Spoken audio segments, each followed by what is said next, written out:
Ooh, today is do-over. I did this one a couple of days ago and I initially liked it, but the silver areas just didn't do it. So anyway, I'm just going to do over it today. And I've got even a weirder color collection than I had on this one. I'm going to put some white down here. And then I'm just going to do a flip cup. I think I've got 3 of them to flip. And then we'll manipulate it and see what we come up with. So just wanted you to see the before, and then I'll be back as we do the after. So stand by.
Well, the lighting in here is bad again today.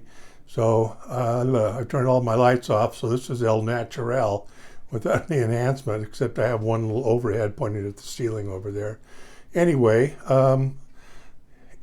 it really turned out interesting. It doesn't show up very good in the video, but it's got a lot of things going on. I'll bring it in slow, and you can see, if you're so inclined to look at it.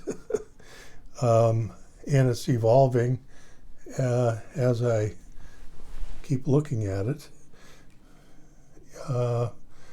Anyway, this was a fun one. And it's a fairly big one. It's like 24 by 30 something, maybe? I didn't measure it, I forgot. But hey, it's a big canvas. Not a sissy boy. It's a big boy pants canvas.